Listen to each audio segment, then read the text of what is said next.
This is a Apple PowerBook G4 Titanium. This laptop was made in 2000, and this is the 500 MHz model. Now there is a story behind this computer. I actually found this in a dumpster along with my Power Macintosh G4, the blue one you see over there next to the MTD.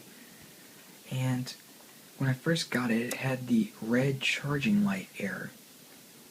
I've now fixed that and it works perfectly fine.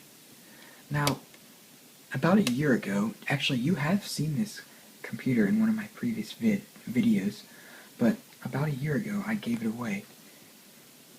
But it was given back to me because it got the red charging light error again, and well, once again I fixed it. I think it's due to a dead PRAM battery, not exactly sure, but this computer has, I believe, a 30 GB hard drive, and it is running both Mac OS 10.4.11 and Mac OS 9.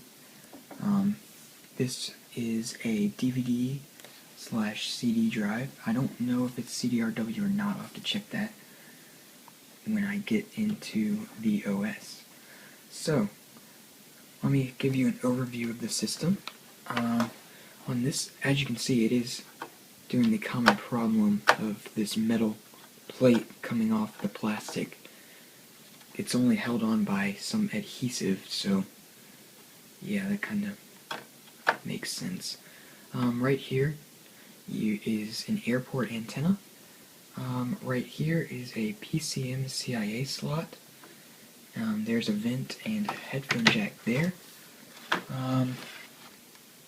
On the back here, we have an infrared sensor. If it would focus. The hinge is kind of worn, the paint's worn off, but the hinges do still work fine and are nice and tight, as was a common problem with these laptops. Under this door here, which still functions perfectly, we have a 56K modem, a reset button, an S-video output, a VGA output, the main CPU cooling vent, two USB 1.1 ports, an Ethernet port, and a FireWire 400 port. Right here we have another hinge, which is actually in perfect condition.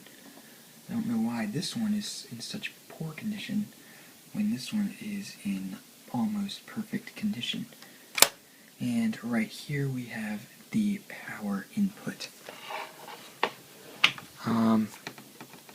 Right here we have the Kensington lock slot, another vent, and another airport antenna. So let me get this computer plugged in, and I will go ahead and boot it up. Not sure what OS it's going to boot into. I can't remember what the last one was I booted in, so it will either be OS 10 or OS 9, so we'll see when I boot it up. Oh, and I forgot to show them, there's the battery right there. Completely dead, doesn't charge. So, it does show a light, but it doesn't charge, so. And there's a vent right there. And another thing I forgot to mention, the latch is, as you can see, broken. So yeah, let me get it plugged in and I will boot it up. Be right back. Okay, as you can see, it is plugged in and, well, charging, but probably not. As you can see on the screen here, it has some weird smudge here. I can't get that off. And then it kind of has the common key lines on this part of the screen. Actually, it's all over the screen. You just can't see it. Yeah, you can see it there. So the LCD, this computer was in pretty bad shape. Like I said, I found it in a dumpster. As you can see, the bezel here is covered with this weird grime. So yeah, overall it's in pretty bad shape. But oh, before I boot it up, let me go ahead and take the keyboard off to show you under there, which is pretty interesting. Good design of Apple, letting you remove it like this.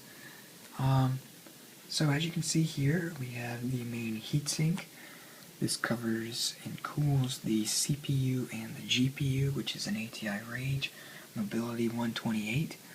Right here we have the modem. Here we have the airport card, which actually came in the system. Pretty decent. Pretty nice to have there. Right here we have the RAM. It takes PC 100, as you can see there. Yeah. It has two sticks. This one is 256 megs, so it either has 384 megs or 512. I can't remember exactly. This comes out every time. So, yep, that's it. Let me go ahead and put this keyboard back on, and we will go ahead and boot it up. As you can see, the hard drive is pretty loud. This hard drive is actually a thicker size than a normal 2.5-inch hard drive. Okay, and it looks like it is booting into Mac OS 9 right now. So we will wait for that to boot.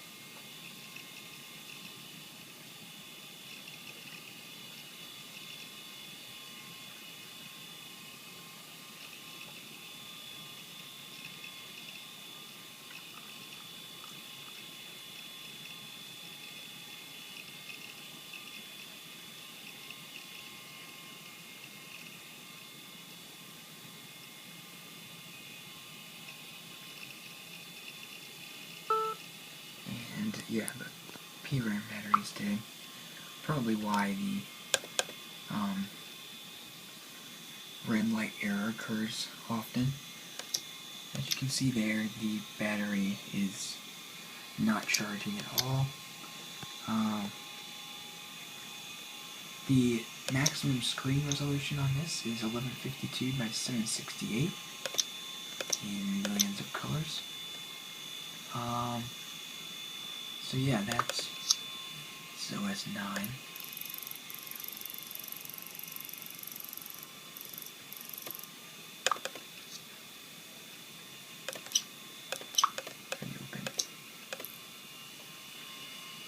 It does have 512 megabytes of RAM, so it's good.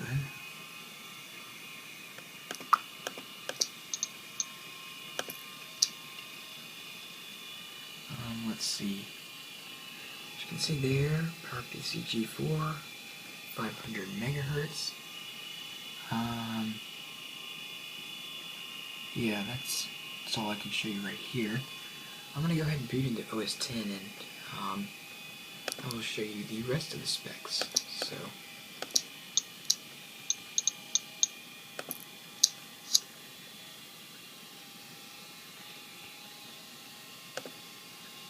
ahead and click OS 10 and restart.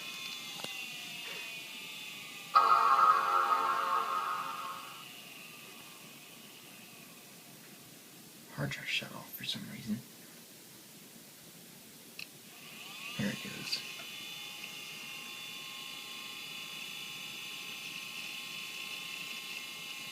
As you can see, it is now booting Mac OS 10.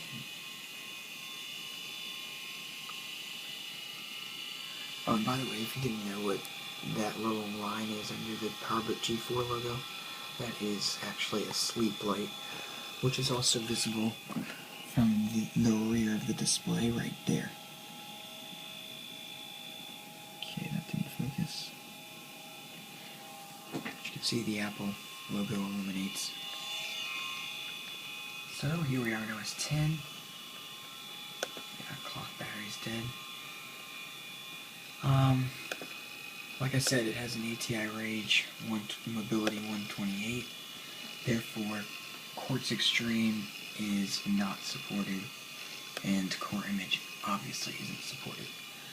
As you can see there, this card has 8 megabytes of video memory. And the optical drive cannot burn any disks, so you can see it has an IBM hard drive. It's an IBM Travelstar, 30 gigabytes, as I said. Due to the lack of core image, the minimize animations and other animations in OS X are extremely laggy, as I will show you with Safari. You can probably see, oh, I forgot that was an option key.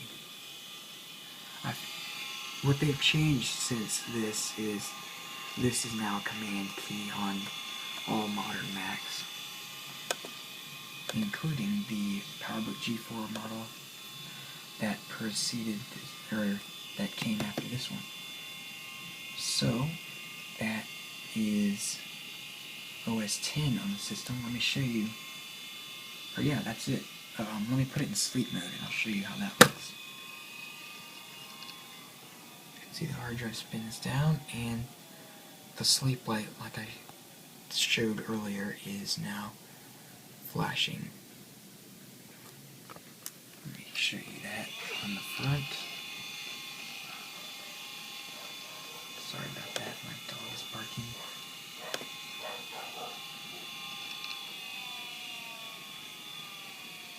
As you can see, it is now pulsing. So let's wake that back up. And yeah, that is the PowerBook G4 Titanium 500 MHz. Hope you enjoyed this video.